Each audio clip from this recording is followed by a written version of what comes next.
Now you see the most notorious serial killer in Canada, who evaded justice for 20 years. He didn't just kill his victims, he fed their remains to pigs. Yes, unfortunately, you heard that right. Robert William Pickton was born on October 24, 1949, into a dysfunctional teenage family in British Columbia, Canada. His biological parents, Leonard and Louise Pickton, were too young and immature to raise a child, so they gave Robert up for adoption to a couple from their church, Donald and Linda Pickton, who already had 2 daughters. Robert's adoptive parents were farmers, and he was raised along with his brother David on their pig farm in Port Coquitlam, a suburb of Vancouver. Leonard Pickton was a strict and reclusive father who rarely showed attention to Robert, and when he did, it was mostly to beat or humiliate him. In contrast, Robert was extremely attached to his mother, Louise, who openly favored him over the other children. Louise Pickton was quite eccentric and untidy. By middle age, all her teeth had rotted due to a complete lack of hygiene, and she had lost her hair, replacing it with a thick beard and mustache. She constantly walked around the farm in a dirty housecoat, loose jeans, and huge rubber boots. However, Robert adored his mother and spent all his free time with her. The Pickton family lived a fairly isolated life on their farm. The farm was cluttered with junk and debris, and the house had an unbearable stench since pigs, chickens, and dogs roamed freely inside, leaving their excrement everywhere, which no one cleaned up. The Pickton children were forced to feed the pigs twice a day, always covered in manure and stench that they never washed off. This was especially true for Robert, who had a phobia of water and never took a shower. The unsanitary conditions and poverty affected the children's social lives. At school, Robert was constantly bullied for his peculiar smell and lack of hygiene. He also significantly lagged in his studies, attending only special needs classes. Eventually, at 15, Robert was expelled from school for distributing pornographic magazines. This only pleased his mother, who now had a permanent helper on the farm. Robert's brother, David, although growing up in the same conditions, managed to adapt better. He had more friends, dated girls, and even occasionally took showers. However, from the age of 16, David had trouble with the law. In 1967, he hit a 14-year-old boy, Tim Barrett, with a truck, causing serious injuries. Instead of calling an ambulance, David fled the scene. His parents, upon learning about this, decided to cover up the crime. Leonard immediately started cleaning the blood and repairing the truck, while Louise threw the injured boy's semi-conscious body into a roadside ditch where he soon drowned. Louise later confessed this episode to a friend. Despite a thriving farming and meat business, the Picktons continued to live like beggars. They constantly scavenged dumpsters for food and junk, which they brought home. Leonard always smelled of manure and even took pride in his nickname, Piggy. The most traumatic experience of Robert Pickton's childhood happened when he was 12. The boy went to a livestock auction and bought a cute calf for $35, which he had earned himself to raise on the farm. For several weeks, Robert cared for and pampered his pet until one day, after coming home from school, he didn't find it in the barn. Horrified, Robert saw the calf hanging by its legs from the ceiling, slaughtered. Behind him, a quiet laugh sounded. It was Leonard Pickton, who decided to cruelly prank his son. This event deeply traumatized Robert's psyche. In his youth, Robert's responsibilities on the farm only grew. When the family moved to a new farm in Coquitlam, Robert and David fed the pigs 3 times a day, after school and on weekends. During this time, Robert found a job as a butcher's assistant and gained skills in slaughtering and butchering animals. Meanwhile, David worked in house demolition. The death of their parents in 1978 to 1979 made the Pickton brothers the official owners of the family farm and a multi-million-dollar business. Each of them, including their sister Linda, received a substantial inheritance. However, Robert's share was limited by additional conditions, possibly due to his parents understanding his instability. With the farm in their possession, the Pickton brothers somewhat expanded their activities. The farm became a junkyard for old cars and scrap metal. Robert actively developed his meat business, buying animals at auctions and slaughtering them for the locals. The farm gradually became a gathering place for various criminal elements who hung out there, unaware of the grim secrets of its owner. Overall, Robert Pickton's childhood and youth were marked by numerous psychological traumas due to the lack of parental love and upbringing, as well as the horrible living conditions. As an adult, Robert continued to live as a recluse in the poverty and unsanitary conditions he was accustomed to from childhood. Only the job as a butcher gave him some satisfaction, but later, he would channel his love for violence and blood into the most terrifying direction, specifically into a neighborhood known as Eastside. Eastside, or Low Track, as it is more commonly known by locals and the police, is the poorest and most destitute area not only in Vancouver or British Columbia, but in all of Canada. This urban wasteland, consisting of a dozen blocks filled with cheap hotels, pawn shops, and ruins, contrasts sharply with Vancouver's image as one of the most beautiful and prosperous cities in the world. Low Track earned its nickname Dollar and Vein, Pain and Vanity from its main artery, the intersection of Main and Hastings. This area has the highest concentration of drug-dependent people in the city, with official data reporting between 5,000 and 10,000 individuals. Strong psychotropic substances supplied by Latin American gangs and Asian triads are the most popular among the local residents. The majority of drug-dependent women in Low Track earn their living through prostitution and live on the streets around the clock. Their appearance is so horrifying that one reporter aptly described it as the result of a crack diet. Safe sex is unheard of here, hence Low Track has the highest HIV infection rate in North America. According to a 1995 survey, 73% of Eastside women started prostituting themselves as children. The same percentage were unmarried mothers with an average of 3 children, 90% of whom were lost to social services intervention. Less than half knew where their children were. Notably, over 80% of Low Track sex workers were born outside of Vancouver and ended up here in search of a better life. The history of Eastside is a chronicle of endless human tragedies. Initially, the neighborhood was flooded with homeless and unemployed people who flocked to Vancouver hoping to get rich at Expo 86. Around the same time, cartels flooded the area with cheap drugs, breaking the lives of an entire generation. Religious communities, in an attempt to beautify their streets, drove sex workers into this very cesspool. The final blow to Low Track was dealt in the 1990s. Federal welfare cuts in 1994 left many without means of subsistence, and psychiatric hospitals dumped their patients onto the streets. By 1997, rampant promiscuity and drug addiction caused an HIV epidemic, infecting 1 in 4 residents of the neighborhood. Government needle exchange programs, distributing up to 3 million units annually, failed to stop the epidemic. By the way, what do you know about this neighborhood? In 1998, an average of 1 person died daily from an overdose in Eastside. But it turned out that drugs weren't the only threat to the destitute here. A few years before Expo 86, the first disappearance of a woman from Low Track occurred, which the police ignored. It wasn't until 14 years later, when the number of missing women numbered in the dozens, that attention was finally paid. Prostitutes are a very elusive category of victims. Usually, they are runaway girls who constantly change names and addresses, hiding from everyone. So when they disappear, it's hard to determine if it was voluntary or forced. Investigators had little chance of tracking the fate of individual women. However, over time, a sinister pattern emerged in the disappearances of Low Track prostitutes. One of the first to disappear was Rebecca Guno on June 22, 1983. But most victims were reported missing only months or even years later. For instance, Teresa Williams, who disappeared in July 1988, was reported missing in March 1989. Kathleen Watley, last seen in June 1992, was searched for only at the end of the month. During this time, the perpetrator only intensified his activities, shortening the intervals between abductions. From August 1997 to October 1998, 6 more women disappeared. It was during this period that Robert William Pickton, a 48-year-old failed farmer from Port Coquitlam, appeared on the police radar. Almost all the missing women were seen in the company of this reclusive man who constantly roamed East Hastings in search of cheap women and drugs. Pickton was well known in local brothels and drug dens and readily bought services and goods without bargaining. According to eyewitnesses, Pickton lured prostitutes with promises of drugs, money, and shelter on his farm. Many fell for his tales of a better life away from Low Track. Getting into Pickton's smelly van, the poor souls had no idea they were heading to their own funerals. Since 1980, Pickton regularly visited a waste processing plant where he disposed of animal remains from his farm. This place was located a block from East Hastings, making it easy for the farmer to combine his legitimate business with his gruesome hunting of women.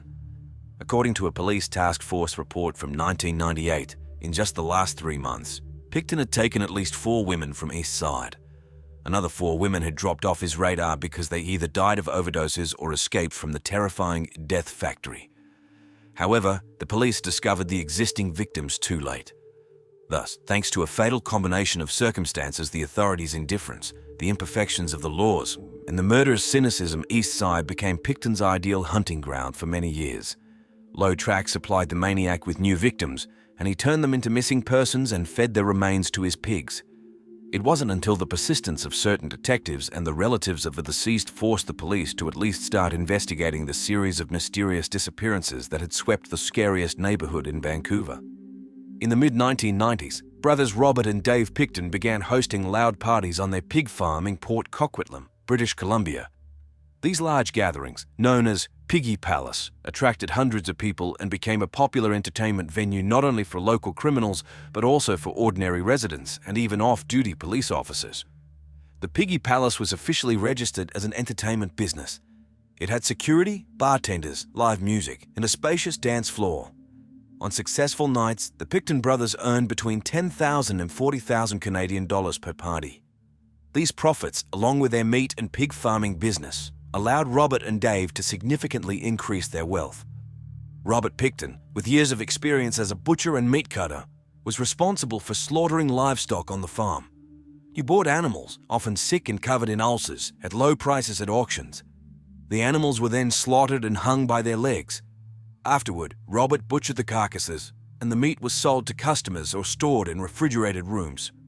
Animal remains unsuitable for human consumption were taken by Robert to a waste disposal plant in Vancouver. This facility was located a few blocks from Eastside, the poorest and most crime-ridden area of the city, known for its brothels, drug dens, and high concentration of homeless people. Starting in 1995, the number of missing persons in this area skyrocketed. Although the victims' acquaintances repeatedly reported to the police, the authorities did not show much concern for the fate of marginalized women. Meanwhile, Robert, like his brother Dave, led an active social life. He frequently visited local bars and met women, some of whom even lived with him in a trailer on the farm. During one such cohabitation with a woman named Tanya Carr between 1992 and 1995, Robert temporarily suspended his criminal activities. But this lull did not last long. Once Tanya left, he resumed hunting for victims. One time in 1995, Robert brought a woman named Tracy, a sex worker from Eastside, to the farm. In his trailer, filled with women's clothes and jewelry, Robert tried to force Tracy to look for his wallet and then threatened her with a knife. Eventually, he let the frightened woman go, driving her back to the city. On the way, Robert boasted that he was a white knight who saved bad women and gave them a second chance. At the same time, he threatened to kill those he couldn't fix. Tracy was lucky to survive this terrifying encounter. However, other victims of Robert Pickton were not so fortunate. In 1995, near the farm, an unidentified woman's skull was found, sawed in half and showing signs of long-term storage in a freezer. An autopsy revealed that the skull was cut with the skills of a professional butcher. Despite this, Robert Pickton remained out of suspicion for a long time, and his criminal activities gained momentum. The killer's brutality increased, the number of victims grew, but the police did not take decisive action. Parties at Piggy Palace continued to bring the Picktons huge profits, which no one paid attention to. The lack of oversight from the authorities allowed the farm to become a den of debauchery and crime. Even explicit hints of Robert's involvement in the disappearances of homeless women, voiced by his former lover Lisa Wells, did not prompt immediate police action. Only in the early 2000s, when the number of missing women from Eastside reached dozens, did the police finally begin a thorough investigation. By that time, Robert Pickton had become one of the most terrifying serial killers in Canadian history. In the early 1990s, Vancouver police began receiving increasing reports of women going missing in the Eastside area. Most of these women were involved in the sex industry and led marginalized lives, complicating the investigation of their disappearances. Often, relatives and friends of the missing did not immediately report to the police, and when they did, they encountered a skeptical attitude from the authorities. The police did not see a connection between the numerous disappearances for a long time and did not give them proper attention. Such women often moved from place to place, changed names, and disappeared for a while, so their disappearances were not seen as something extraordinary. Police inaction allowed the criminal to continue his activities with impunity. It wasn't until 1998 that an official search for the missing women began in Vancouver. This happened after concerned citizens handed the police a list of over 30 women who had disappeared without a trace on the streets of Eastside in previous years. However, even then, the police were reluctant to take on the case. The initial check of the list revealed nothing suspicious. Some of the missing were found alive in other cities. Others died of diseases or overdoses. It seemed there was no cause for concern. The case only moved forward thanks to Detective Dave Dixon, who decided to dig deeper. He personally reviewed all the missing prostitute reports and compiled a new list of 16 women. All of them were last seen in the Eastside area, starting from 1995. Such a number of disappearances in a relatively short period could not be a simple coincidence. Dixon managed to create a special task force to investigate these cases. Despite the obvious similarity of the disappearances, even within the task force, not everyone was convinced there was a connection between them. Some police officers believed the women might have voluntarily left the city in search of a better life. Theories were proposed about their possible departure to other cities or even countries. There was a lack of facts that unequivocally pointed to criminal activity. The situation began to change when news of the investigation leaked to the press, causing a public outcry. Journalists began their own investigations, interviewing acquaintances and relatives of the missing, drawing public attention to the issue. Under pressure from the media and public activists, the police had to step up their efforts, especially after human remains were found on the outskirts of the city in the fall of 1998. This forced investigators to consider the possibility of a serial killer operating in Vancouver. A large-scale investigation began. All possible leads were checked, and potential suspects were followed. The Vancouver police received assistance from the Royal Canadian Mounted Police. The number of missing women cases investigated by the task force reached 31. An unprecedented search operation was launched. However, the investigation's success was limited. The investigation lacked experience in such cases, as Canada had not previously faced crimes of this scale. There were no bodies, crime scenes, or physical evidence for a long time. Only fragmented testimonies from acquaintances of the missing women, which often contradicted each other. The lack of information generated numerous rumors and speculations, which only hindered the investigation. Some progress occurred at the end of 1998 when task force detectives received information from Bill Hiscox, a man who had worked on Robert Pickton's pig farm. Hiscox reported that strange things were happening on the farm. Prostitutes were often brought there, suspicious people constantly roamed around, and most importantly, women he had seen with Pickton later disappeared without a trace. Hiscox claimed he saw items belonging to the missing women on the farm and was convinced Pickton was involved in their disappearances. This information forced the task force to focus on Robert Pickton. It turned out he had a history of violent incidents. In 1997, Pickton was accused of attacking a woman he nearly stabbed on his farm, but the case was mysteriously dropped. Other women also complained about Pickton's violent behavior, his passion for sadism, and his strange sexual habits. All this made him highly suspicious. However, there was still insufficient evidence to arrest Pickton. Detectives put Pickton and his farm under covert surveillance, hoping to capture something incriminating. But Pickton, if he was the killer, was very cautious. He seemed to sense he was being watched and gave away nothing. Moreover, some influential people among his acquaintances stood up for Pickton, so detectives were advised not to rush to conclusions. The investigation hit a dead end. Meanwhile, the disappearances continued. In 1999 to 2001, another 20 women went missing from the ill-fated Eastside, and all this happened against the backdrop of loud parties that Pickton continued to hold on his farm, ignoring the authorities' interest in him. The police admitted their efforts were still in vain. They could only hope that if a serial killer existed, he would eventually make a mistake that would lead the investigation to him. But years passed, the number of victims grew, and the long-awaited mistake did not happen. It was only in early 2002, after more than 4 years of unsuccessful investigation, that an event finally occurred that gave the police a chance to expose the criminal and end his atrocities. This event was a search of Robert Pickton's farm, which revealed the horrifying truth hidden behind the walls of Piggy Palace. The findings in Pickton's possession shocked even seasoned police officers. On February 6, 2002, the police finally dared to search Robert Pickton's property. The formal pretext was Pickton's possession of unregistered weapons, but in reality, the investigators hoped to find evidence linking him to the disappearances of women from Eastside. On that day, dozens of law enforcement officers flooded the farm in Port Coquitlam, owned by Robert and his brother David. Robert Pickton and his brother were arrested for illegal possession of firearms, allowing the police to obtain a warrant for further searches of the premises. What they found exceeded their worst expectations. All over the farm, which more resembled a junkyard, were scattered personal belongings of the missing women, their clothes, jewelry, and documents. And in Pickton's refrigerators, human remains were found, later identified as parts of his victims' bodies. The most horrifying sight was the barn Pickton used for slaughtering and butchering bodies. Dried blood and human hair were found on the meat hooks, and under the floor, teeth and bone fragments were discovered. Along the walls stood barrels filled with a foul-smelling liquid containing decomposing human remains, which Pickton used to feed his pigs. It was a gruesome scene. One of the officers involved in the search later recounted, "The stench of decay was so unbearable you could hardly breathe. It felt like we were in hell on earth. I had seen dismembered bodies before, but what we found at Pickton's was beyond description.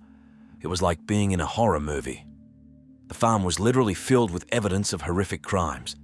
In piles of trash, criminologists found sawed bones, teeth, and strands of hair. In the freezers were limbs wrapped in plastic bags, and buried in the backyard, barrels were full of partially decomposed remains. To examine all these gruesome finds, a whole army of experts worked on Pickton's farm. For months, they sifted through tons of soil and debris, searching for the smallest fragments of evidence. Overall, the search lasted almost 2 years. During this time, remains of 48 women were found on the 6.8-hectare property, although only 27 could be definitively identified. During the searches, it was revealed that Pickton liked to photograph and videotape his victims in various stages of dismemberment. Hundreds of horrifying photos and recordings were found on the farm. Some showed Pickton posing next to severed heads or mutilated bodies. He seemed to take pride in his horrific deeds and kept these trophies as mementos. Witness testimonies gathered during the investigation complemented the picture of Pickton's atrocities. For example, sex worker Lynn Ellingson, who attended his parties, said she saw a woman hanging on a meat hook in the barn with her skin peeled off. Another witness, Bill Hiscox, who worked for Pickton, confessed he had often seen him lure women from Eastside to his trailer, only for them to disappear without a trace. During interrogations, Robert Pickton mostly remained silent or proclaimed his innocence. But in one video recording played in court, he confessed to a friend that he killed prostitutes and fed their remains to pigs. "The best way to get rid of a body is to give it to pigs. They eat it quickly, along with the bones and everything else," Pickton's voice was heard on the tape. As it turned out, Pickton lured his victims to the farm with promises of drugs and money for sex. There, he drugged the women and then attacked them. Some he strangled to death, others he killed with a sledgehammer or hammer. Afterward, he dismembered the bodies in the barn using a chainsaw and knives. The remains were thrown into acid barrels or used as pig feed. Some body parts he scattered throughout Vancouver, discarding them in dumpsters or landfills. The more details of the investigation came to light, the greater the shock to Canadian society. People could not believe that a maniacal killer could operate for so long in a civilized country, destroying dozens of homeless women. Many blamed the police for negligence and bias, as the disappearances of Eastside prostitutes had been known since the 1980s, but the authorities ignored the problem for years. It was only when the number of Pickton's victims reached staggering proportions that the police finally recognized the serial nature of the crimes and launched a large-scale investigation.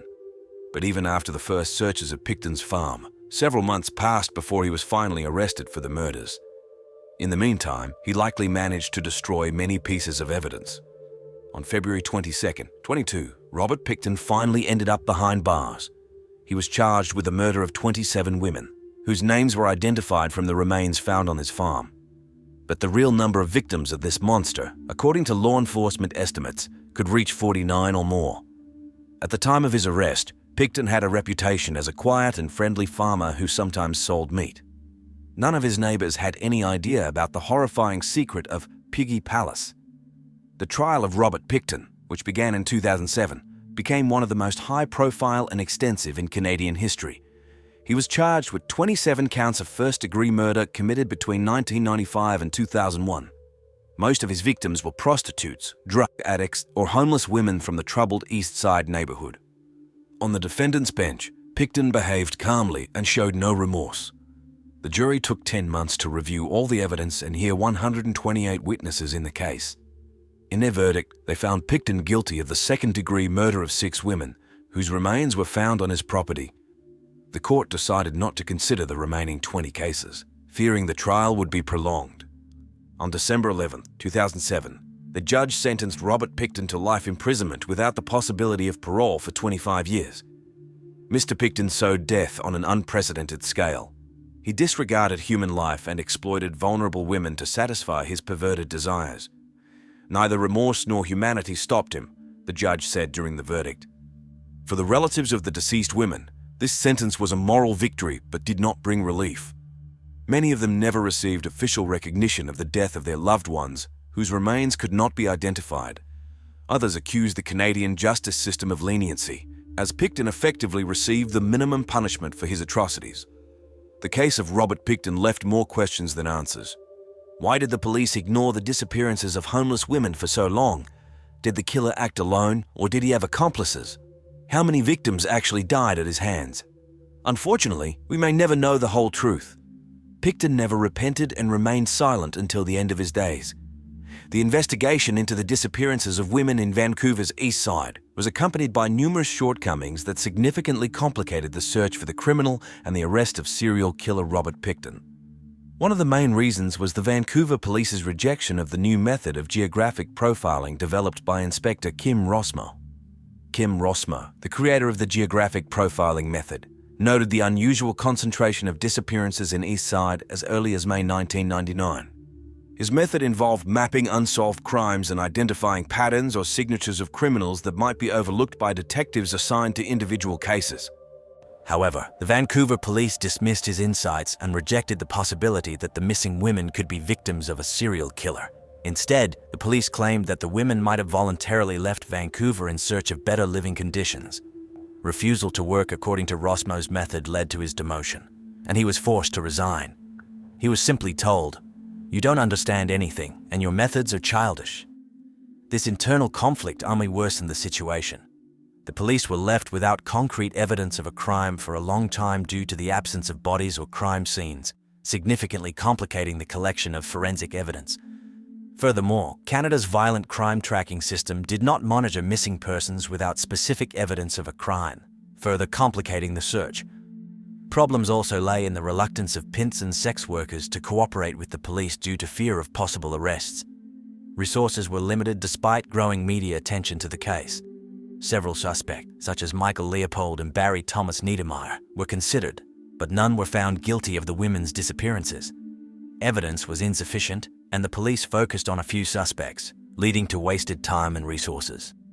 A key moment in the investigation came when Bill Hiscox, who worked on the Pickton brothers' pig farm, reported that women visiting the farm disappeared without a trace.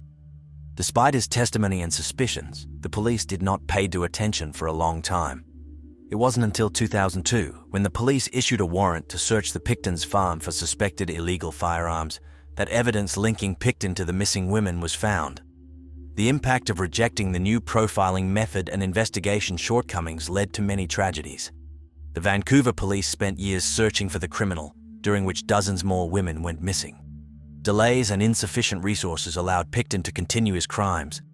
The refusal to work with Rossmo's methodology, which could have helped find patterns in the disappearances faster, led to lost lives and immense suffering for the victims' families. The shortcomings of the investigation and rejection of new methods underscore the importance of effective coordination and use of modern technologies in criminal investigations.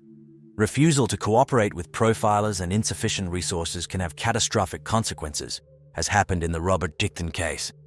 Jaden Parkinson was a girl who radiated joy and a love for life. Her slightly mischievous nature harmoniously combined with her natural charm. From her early years, there was a special bond between Jaden and her mother, filled with love and trust. The girl's openness and friendliness helped her find many friends at school. Everyone who knew Jaden noted her sensitivity, cheerful disposition, and kind heart. Studies came easily to her, and her dream of becoming a hairdresser inspired her to move forward. But at the age of 7, Jaden's life underwent a dramatic change.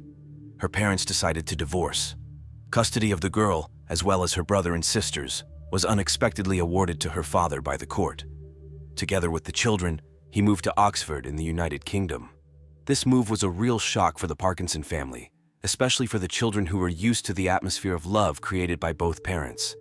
They missed the fun holidays and pleasant surprises that Mom and Dad would arrange to please them.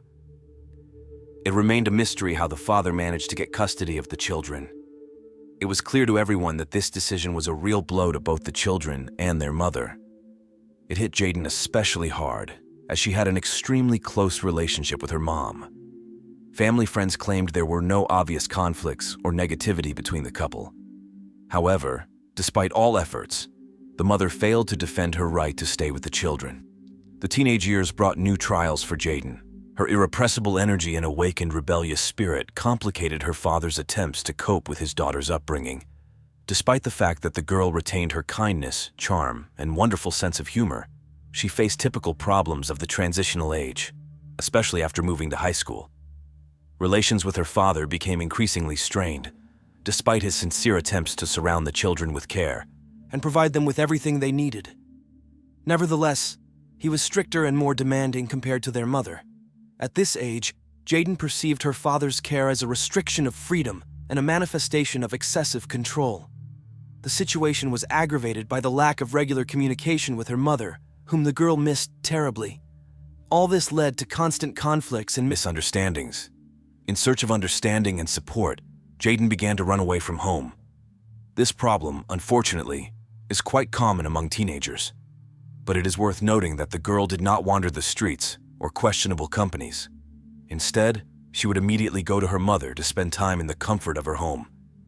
At the same time, Jaden did not stop communicating with her father, answered his calls, but at the first opportunity, tried to return to her mother, because it was with her that she felt truly loved and understood. Despite all the trials, that special bond between mother and daughter remained. It seemed that the difficulties of adolescence only strengthened their relationship. During one of these visits to her mother, 14-year-old Jaden met a guy named Jake Blakely, and through him, his older brother Ben. At that time, Ben was already 20 years old. Despite the significant age difference, a mutual attraction arose between Jaden and Ben, and they decided to try to build a relationship. This decision caused an ambiguous reaction in those around them. Some believed that such a choice of partner indicated the emotional immaturity of the young man. However, Jaden herself seemed very attracted to the idea of dating an older guy. Of course, due to her age, she still remained naive and could not always cope with her emotions and feelings. But despite all the warnings, a romantic relationship full of hopes and expectations for a happy future began between these two young people. Jaden dreamed of a happy future, not realizing that her fate was already in the hands of a real monster. From the moment Ben became Jaden's boyfriend, he began to actively integrate into her environment, striking up acquaintances with his girlfriend's classmates. Despite the obvious difference in life experience and views, he managed to find a common language with the school children, and even to some extent become a leader for them. In parallel with this, Ben began to surround Jaden with excessive attention and care, which made the girl fall head over heels in love with him. It seemed that he completely captured her thoughts and feelings. Ben would tell her about a bright future together, painted vivid pictures of their life, built castles in the air. The naive young Jaden believed that it was with him that she would be able to achieve the happiness that her parents had once failed to achieve. But the period of romance and carefree life did not last long. Later, Ben's behavior began to take on more and more possessive and manipulative features. Insults and humiliation began. Just a month after the start of their relationship, he first allowed himself to treat Jaden really rudely. The girl, who found herself in a relationship with a guy for the first time, and much older than her, began to look for the reasons for such a change in herself, in her possible shortcomings. Ben masterfully exploited her insecurity, noticing that Jaden was succumbing to his influence. The girl's naivety allowed him to find fault with any little things in her behavior or words. He arranged real emotional swings for her. At one moment he could say how charming and beautiful she was, and the next moment accuse her of terrible things. Especially often jealousy became a reason for accusations. Ben would come up with a variety of reasons to accuse Jaden of betrayal and deception. It was during this period that the girl found out that her boyfriend was periodically using illegal substances. His emotional instability and mood swings were partly explained by this fact, but all signs indicated that verbal abuse would not be limited to this. When Jaden was already firmly attached to this toxic relationship, Ben's behavior became truly aggressive and cruel. Once, when they were walking with the girl's group of friends, he began to openly express his dissatisfaction with them. This was a typical manipulator tactic, trying to isolate his victim from a close environment, to isolate her from friends. Unfortunately, Jaden did not realize what was happening at that time. Each claim or reproach from Ben made her feel guilty. She really began to believe that it was her behavior that was the cause of all misunderstandings and conflicts. It was then that Jaden first dared to stand up to her boyfriend. She defended her right to communicate with friends, which caused Ben's furious anger. He resorted to a variety of manipulative techniques to make the girl quarrel with her friends. Jaden tried with all her might to maintain these friendly relations. But gradually, everyone began to turn away from her because of the toxic behavior of her boyfriend. Despite everything, feelings for Ben did not fade, although his behavior was becoming more and more outrageous. Once he even allowed himself to hit Jaden in the face. And although it was obvious that such behavior could not be justified, Ben managed to convince the girl that she was to blame herself and deserved it. Jaden's family saw that their daughter and sister was in a toxic relationship with a very dangerous person. Her mother and father were worried about her, tried to get through, but the girl found herself in a state of constant break between family and her beloved. Infatuation clouded her mind, and again she chose Ben. Gradually, his behavior became more and more inadequate and unpredictable. So, after one of the quarrels with Jaden, he caught a neighbor's cat and brutally killed it by cutting off its head. With this act, Ben wanted to take revenge on the girl, so he threw the head of the innocent animal into her bed. Jaden was shocked and horrified by this turn of events. But even after that, Ben managed to confuse her and make her doubt the reality of what happened. Ben masterfully played the role of a lover, but behind his charming smile hid the soul of a real sadist. Ben did not stop at threats to deal with Jaden's pet. He went even further, stating that he could just as easily take the life of the girl herself and her entire family. Young Parkinson, due to her small life experience, simply could not see signs of a serious mental disorder in such behavior. And Ben, meanwhile, continued to masterfully manipulate the inexperienced teenage girl. To prove the seriousness of his intentions, once, when Jaden again tried to get out of his total control, the young man brutally dealt with her own cat. The most terrible thing was that at that moment, the animal was pregnant. This horrific event became the last straw for Jaden. She finally became convinced that her chosen one was an extremely dangerous person. But the girl was completely at a loss. She simply did not know how to solve this problem and end the relationship without catastrophic consequences. Ben kept her close to him, using all possible methods of influence. Now threats were added to his arsenal, which became a powerful lever of pressure on the teenager's psyche. In fact, at that time, Ben had long been in the field of view of law enforcement officers. The guy's life was quite difficult and full of criminal adventures.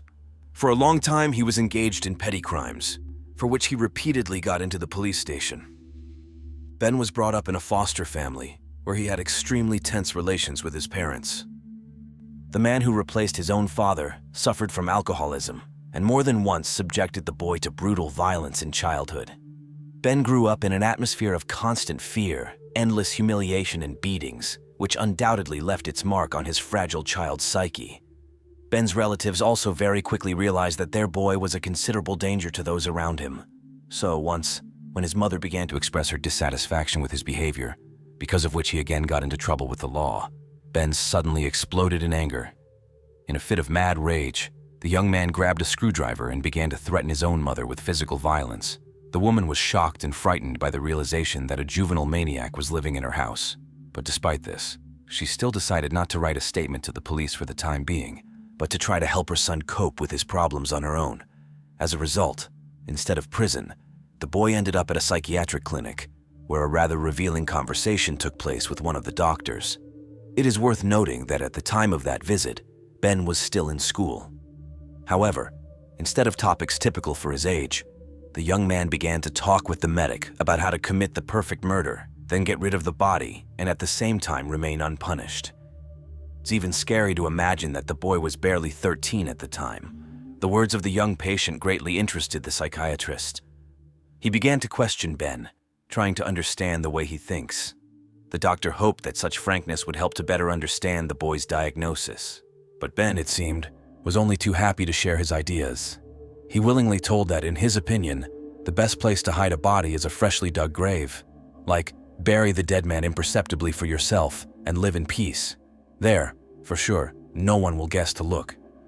When Jaden's parents learned about all these alarming facts, they firmly decided to put an end to their daughter's relationship with this dangerous scumbag, who already had the cold-blooded murder of pets on his account.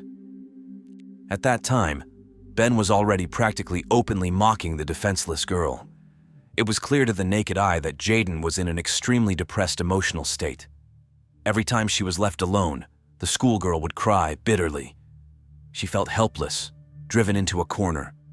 She saw no way out of this unhealthy relationship and fervently wished that her tormentor would just disappear from her life forever. In turn, Ben tried to isolate Jaden even from her own family, seeking to completely control absolutely all areas of the young lover's life. When verbal methods of influence did not work, he did not hesitate to resort to outright physical violence. Jaden found herself trapped by a masterful manipulator, feeling completely helpless, but continued to obey his will. The situation only worsened with each passing day. Under pressure from Ben, the girl began to steal things from her own home. The guy, who did not have a permanent job and could not earn money on his own, forced his girlfriend to commit a crime. He convinced Jaden to secretly take various things out of the house, sell them, and give him all the proceeds. Using manipulation and threats, Ben forced Jaden to constantly lie to her relatives. When the family finally noticed the disappearance of many things and exposed the girl, a serious conflict broke out in the house. Relations with loved ones deteriorated significantly, but Jaden did not dare to tell the real reason for her behavior, because she was afraid of Ben's anger. Eventually, the situation escalated to the point that the girl decided to run away from her father's house. Unfortunately, the only place she could move to was her boyfriend's house. At that time, Ben was living with his cousin, but just a few weeks after Jaden moved in, the cousin moved out. Later, the girl recalled with what incredible cruelty Ben treated her during that period. Beatings became a kind of daily ritual for him. At a certain time, he would take Jaden to the bathroom, brutally beat her, and then lock her up there for several hours.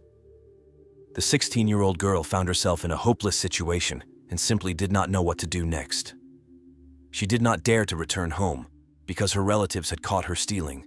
In addition, Ben threatened that if she left him, he would destroy her entire family. From now on, Ben controlled literally every step of his girl.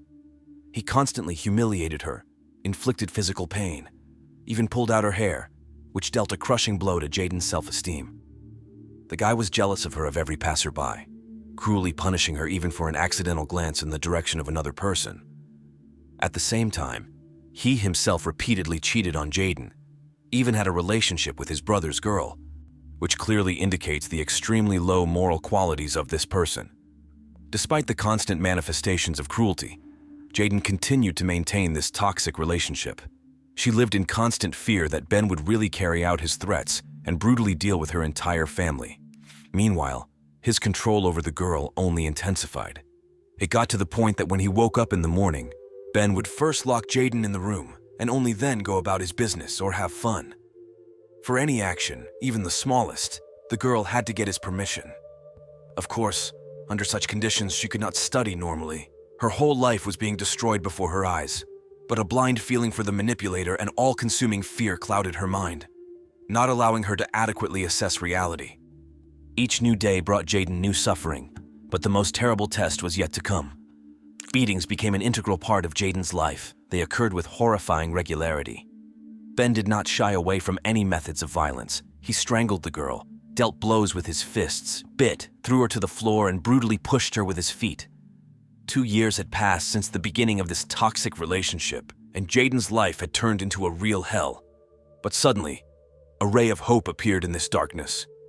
Jaden's mother, realizing the full seriousness of the situation, decided to take her daughter to herself at all costs. She made every effort to calm the girl down and force her to completely sever all ties with the abuser. But Jaden, who always showed a rebellious character in communicating with her relatives, perceived her mother's persuasion extremely hostilely. Just a few days passed, and she returned to her tormentor again. The girl became so emotionally dependent on this monster that even under the threat of reprisals against her family, she did not dare to leave him, although deep down she desperately wanted to. Of course, no positive changes occurred. The moral and physical violence only gained momentum. And finally, in November 2013, Jaden took a desperate step to break this destructive relationship once and for all. However, fear for the safety of loved ones did not allow her to return home. Instead, the girl decided to hide in a homeless shelter. Undoubtedly, this is not the best choice for a minor, but Jaden sincerely believed that the staff of the institution would be able to provide her with the necessary help and protection, and most importantly, her ex-boyfriend would not be able to find her there. Unfortunately, these hopes turned out to be in vain. Ben tracked down Jaden pretty quickly. He regularly visited the shelter, continuing to impose his will on the girl. It came to the point of absurdity. Ben even forbade her to visit the toilet. At first, Jaden obeyed this humiliating order, but later she dared to violate it. In the shelter, the girl had the opportunity to communicate with the staff. Experienced employees opened her eyes to the fact that she was in an extremely dangerous and destructive dependence on an abuser guy, a masterful manipulator. They convinced Jaden that such a toxic environment created by Ben could not be considered normal under any circumstances. Gradually, the girl came to the realization that she was not obliged to follow all the orders and whims of her ex to obey his cruel rules. For the first time in a long time, Jaden had a real opportunity to correct the mistakes of the past. Hope for a happy future settled in her heart again. But at the same time, Ben began to notice that his ex-girlfriend was gradually getting out of control. This ignited a furious anger and thirst for revenge in him. The last straw was the realization that Jaden had found herself a new boyfriend. Without wasting time, Ben began to send her threats, trying to restore his control and return the girl to the usual framework of a toxic relationship. He even managed to gradually scare away Jaden's new chosen one, who, frightened by the seriousness of the threats, decided not to take risks and not mess with a dangerous rival. But Ben was not going to stop there. He decided to deal a crushing blow to the reputation of his former girlfriend by publishing her intimate photos and videos on the internet, which he took without the girl's consent throughout the entire period of their relationship. It turned out that he had accumulated a whole collection of such materials. Ben's true goal was to drive Jaden to despair and push her to commit suicide. Unfortunately, at that time, the legislation did not provide for any responsibility for the publication of other people's intimate materials. Only from 2015, such actions began to qualify as crimes on sexual grounds, for which a punishment of 2 years in prison was provided. So in 2013, when the described events took place, Ben actually remained out of reach for justice. Even nowadays, It is quite difficult to prove guilt in such cases, and in the complete absence of a legislative framework, it seemed completely impossible. Jaden could only watch helplessly as the offender destroyed her reputation, but the biggest shock was waiting for the girl ahead. Despite all the bullying, she did not succumb to despair and did not take her own life. However, a few weeks after breaking up with Ben, Jaden found out about her pregnancy. The girl did not even think about getting rid of the child. On the contrary, she hoped that the appearance of a common baby would help resolve all conflicts, awaken the best feelings in Ben's heart, and return their relationship to a normal course. It seemed that motherhood could soften Ben's heart. But this illusion very quickly shattered to smithereens. Despite all the suffering and humiliation that Jaden had to endure, she could not forget about the problems in her own family caused by her parents' divorce. The girl sincerely believed that every child deserves the love and care of both parents. That is why on December 3rd, 2013, she dared to call Ben to inform him about her delicate situation and name him the father of the unborn baby. It is worth noting that for this conversation, Jaden had to use someone else's phone because Ben had taken her mobile from her and had not returned it. Upon hearing the news of the pregnancy, the guy refused to believe his ex-girlfriend. Jaden desperately tried to convince him that she had not been intimate with anyone else, so she could not get pregnant by someone else. But all her arguments ran into a wall of distrust. Ben stubbornly accused the girl of trying to lure him into a trap by imposing someone else's child on him. Ben's reaction seemed strange at the very least, because up to that point, he himself had been actively stalking his former lover. Probably the guy once again tried to make Jaden feel guilty, and thus control her emotions and decisions. Be that as it may, as a result of this tense conversation, the young people agreed on a personal meeting in order to discuss everything in detail. The day before, Jaden met with her mother and told her about her pregnancy. The girl assured her mother that she finally felt free and happy because Ben allegedly left her alone. The woman was sincerely happy about her daughter's decision because she had long tried to convince her to break off this toxic relationship, realizing how dangerous Ben could be. That day, mother and daughter talked for a long time about Jaden's current life and her plans for the future. They even agreed to go to the store together in the near future to buy the necessary things for the unborn child. But by the irony of fate, Jaden never told her mother about the horrific details of her ex-boyfriend's behavior and a planned meeting with him. The fact is that the girl was afraid of Ben's reaction. She did not want to endanger her mother, knowing about his aggressive nature.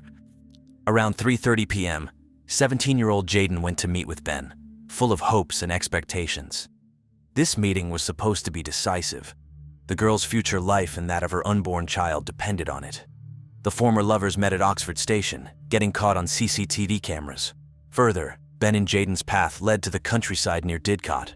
The trusting girl believed the guy's assurances that they were heading for a picturesque picnic, where they could talk frankly in an atmosphere of peace and unity with nature. Jaden was last seen alive at Didcot Station. This moment was also recorded by CCTV cameras. From the very beginning of this fatal meeting, Ben's behavior seemed arrogant and rude. He continued to accuse Jaden of lying about her pregnancy, rejecting any of the girl's attempts to prove her case.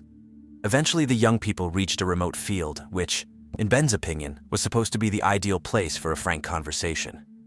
In fact, the guy brought Jaden here for a completely different purpose. Carefully looking around and making sure that they were left alone, Ben led Jaden to an old abandoned barn. Suspecting nothing, the girl obediently went inside, not even suspecting her companion's true intentions.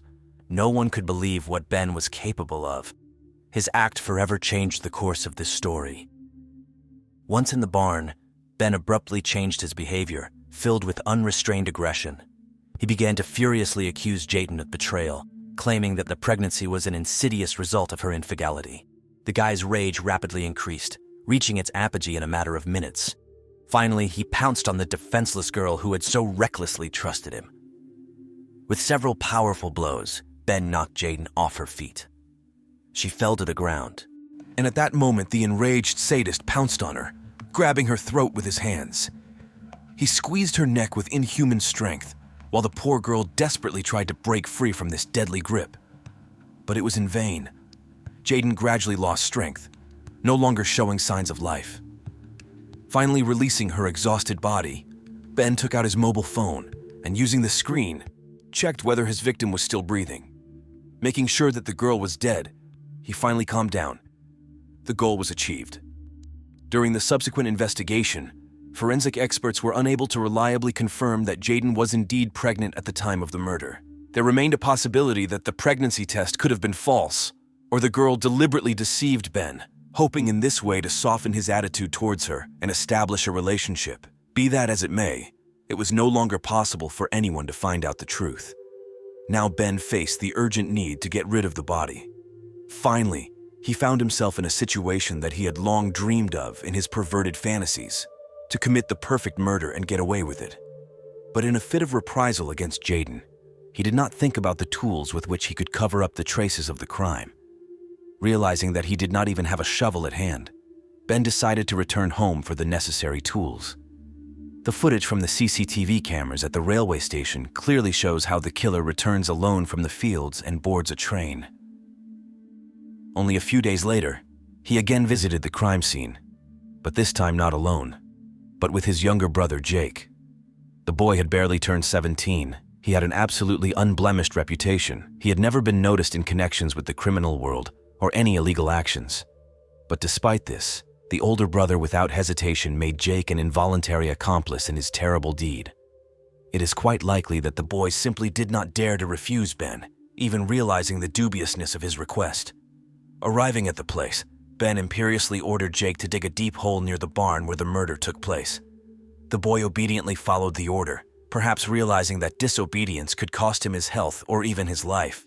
When Jake asked about the purpose of the pit, Ben lied that he intended to hide a weapon there.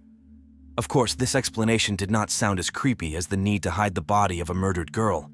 However, despite his pretended gullibility, the younger brother almost immediately sensed something was wrong, and yet he decided to remain silent and continue to dig. The pit was ready, and Ben, hastily saying goodbye to his brother, threw Jaden's bloody body into it and then quickly covered it with earth.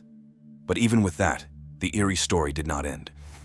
In Ben's mind, darkened by painful fantasies, another perverse plan ripened. On December 9th, 6 days after the murder, he returned to the pit and dug up the already half-decomposed body of his ex-girlfriend. Ben brought an old grandmother's suitcase with him, in which he was going to pack the remains of the unfortunate Jaden. With disgusting negligence, he shoved the body into the suitcase, giving it an unnaturally hunched pose. After that, around 1 in the morning, Ben stopped a taxi. The driver, seeing a strange young man with a huge suitcase standing on the side of the road in the middle of the night, all covered in mud and with disheveled hair, for some reason did not suspect anything wrong. He obediently drove the client to the nearest church, on the territory of which there was an old cemetery. As it turned out later, it was there that Ben had prepared a grave for his victim in advance. The most impressive fact was that the murderer's younger brother was involved in digging this grave. This time, Ben lied to Jake that he was going to bury some dead animal in the cemetery. The investigation suggested that the only reason for such tacit complicity of the boy in his brother's crimes was the incredible fear of taking the place of one of the victims. It's hard to believe, but Ben even made up a whole story to justify his actions with hiding the body. He claimed that he considered it unworthy to bury his ex-lover somewhere in a field, like some dead animal. Therefore, he allegedly decided to bury her in a human way, in a cemetery, in the grave of someone close. Meanwhile, Jaden's relatives were alarmed because the girl had disappeared without a trace. She did not answer calls, ignored all messages. The mother of the unfortunate girl tried to find her through friends, checked the shelter where she lived, but all attempts were in vain. Jaden's phone remained with Ben, who later simply sold the device, completely depriving the missing girl's relatives of the opportunity to contact her. On December 4th, 2013, the Parkinson family finally turned to the police with a statement about Jaden's disappearance. Law enforcement officers immediately began an investigation. They interviewed the girl's relatives and acquaintances, posted leaflets with her photographs, and involved volunteers in the search operation. About 100 police officers were involved in these searches. They combed the area, inspected the territory from the air, reviewed CCTV footage throughout the city. And at some point, the first alarming signs began to appear, which indicated the involvement of the girl's ex-boyfriend in her disappearance. As a result, all the evidence led the investigators to the doorstep of Ben's house. Based on the information gathered, the police accused the young man of kidnapping Jaden. However, from the very beginning, he began to deny that he had seen the girl on the day of her disappearance. Of course, the investigators did not believe a single word of his, because they had heard a lot of evidence about how Ben communicated and behaved with Jaden shortly before her disappearance, and the CCTV footage contradicted his words. Trying to convince the police of his non-involvement, Ben began to get angry, shout, and even allowed himself veiled threats against law enforcement officers. It seemed that the guy did not realize at all how serious the situation was and with whom he was talking. During interrogations, the suspect behaved extremely arrogantly and aggressively, which only increased the suspicions of detectives. They felt that Ben was clearly hiding something. During interrogations, the young man tried to convince the investigation that he had parted with Jaden long ago, that she no longer interested him, and therefore he had no idea where she could be. But since the girl had disappeared more than a week ago, the police began to consider the worst-case scenario. Jaden was no longer alive. The progress of the investigation was actively covered in the media, which eventually bore fruit. A taxi driver who had given Ben a ride with a huge suitcase to the church cemetery that fateful night contacted the police. The man recognized the main suspect and wanted to share his memories of those events. Having received this information, the investigators, together with the dog handlers, went to inspect the place indicated by the taxi driver. Soon, in an old barn near the church, a suitcase was found that exactly matched the description of the one that Ben was carrying in a taxi. In parallel, there was a shift in the conversation with the suspect's brother. Jake admitted that his older brother had twice forced him to dig holes in suspicious places, although he did not explain what for. All these facts made it possible on December 19th, on the eve of Christmas, to find the body of the missing girl. This day forever darkened the life of the Parkinson family. The autopsy of Jaden's body, conducted by a forensic expert, showed that the cause of the girl's death was strangulation. On her face and head, relatively large bruises were found, the nature of which indicated strong blows with a fist or foot. The official identification of the deceased was carried out by her mother, who was forced to experience the worst thing that can happen to parents, to bury her own child. While awaiting court hearings, Ben was in custody. It was during this period that he wrote a confession to the crime he had committed. However, the main line of his defense was the statement that he could not be held responsible for the murder because of his alleged mental illness. Obviously, in this way, the suspect hoped to avoid punishment. Psychiatric examinations were appointed, which refuted his statements. According to experts, at the time of the murder, the young man was fully aware of his actions. Ben was charged not only with premeditated murder, but also with desecrating the body of the deceased. His lawyer insisted that the defendant had no criminal intent when he went with his ex-girlfriend to a remote countryside. They allegedly just planned to talk. Also, the defense denied the facts of Ben's cruel treatment of Jaden. However, during the investigation, many witnesses were found who revealed the full depth of the accused's cruelty towards the deceased. About 10 people from Jaden's circle confirmed that they had repeatedly seen traces of beatings on the girl's body, noticed striking changes in her behavior under the influence of Ben's psychological manipulations. But the most chilling details were revealed in their conclusions by forensic experts. Experts were convinced that the accused strangled his victim at least 3 times, each time bringing her to her senses. Obviously, he did it for the sake of perverted pleasure. Throughout the trial, the defendant showed no signs of remorse. He could suddenly laugh, make an inappropriate joke, and then suddenly get angry and start insulting everyone present. Once Ben even threatened the prosecutor with physical violence. Of course, such behavior only worsened his position and convinced the jury of the absolute inadequacy of the accused. After the court hearings were over, the jurors gathered for a meeting to make a verdict. The discussion lasted about 20 hours. As a result, 11 out of 12 members of the panel found Ben guilty of premeditated murder. When the judge was about to announce the verdict, the convicted man threw a real tantrum. He screamed, writhed in convulsions, and accused Jaden of conspiring against him. Despite all this, Ben believed that he deserved the death penalty. He said that he sees the murdered girl in his dreams. But since 2003, in the United Kingdom, the highest measure of punishment is life imprisonment. The judge emphasized that the convicted person poses a considerable danger to society. Ben was sentenced to the maximum penalty, life imprisonment with the right to review the sentence no earlier than after 20 years. After the end of the process over Jaden's killer, problems began with his younger brother. Jake tried for a long time to prove that he did not directly participate in the murder and helped to get rid of the body against his will. Eventually, he managed to convince the jury that he had become a victim of psychological pressure from his older brother and had been in fear the whole time. He was afraid that Ben would throw him into one of those pits. Jaden Parkinson's relatives expressed the hope that her killer will never be released, because he is an extremely dangerous person. The girl's mother is convinced that the problem of domestic violence should be discussed from school, so that young girls are aware of and beware of any manifestations of abuse in relationships. Do not get involved with guys who are prone to manipulation and aggression.